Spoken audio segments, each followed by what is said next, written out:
Bonjour, alors je m'appelle Charlotte, je fais partie de la FCPE, donc c'est une association de parents d'élèves, on travaille avec les écoles.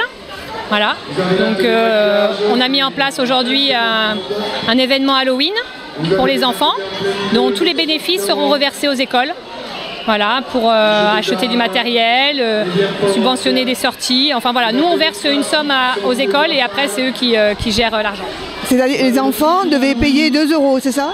Oui, cette année, en fait, voilà, c'est la deuxième édition et cette année on a mis en place une entrée de 2 € par enfant parce qu'on propose des ateliers de loisirs créatifs, donc c'est vrai qu'on a investi du matériel et du coup ça va permettre effectivement d'avoir des bénéfices à reverser aux écoles.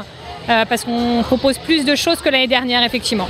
Alors comment vous êtes-vous organisé? Alors on a décidé, on s'est mis sur le projet début septembre, un peu plus tôt que l'année dernière.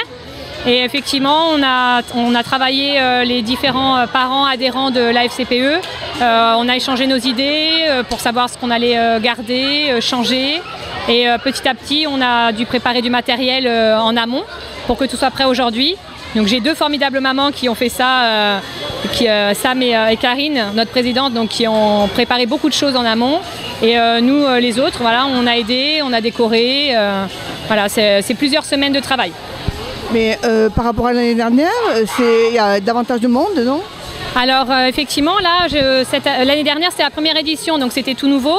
Effectivement, cette année, plusieurs parents nous avaient posé la question déjà à l'avance si ça allait être repris. Donc on avait dit oui, même si le projet était n'était pas encore abouti.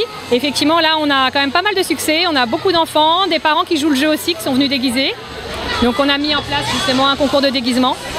Et donc les enfants et les parents sont arrivés déguisés? Oui, ils arrivent déguisés. Donc il y a différents ateliers, mais il y a aussi un atelier maquillage pour les enfants qui effectivement n'ont pas été maquillés par leurs parents, qui avaient envie d'un maquillage peut-être aussi différent. Et même les adultes aussi peuvent se faire maquiller. Et d'après ce que j'ai vu, il y a énormément d'ateliers.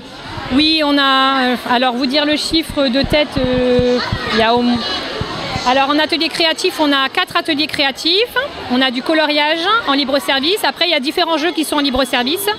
Voilà, et après on a aussi un endroit où ils peuvent se prendre en photo avec des décorations. Il y a un coin lecture aussi avec des histoires pour se faire peur, voilà. Bon, bah écoutez, merci beaucoup. Merci beaucoup.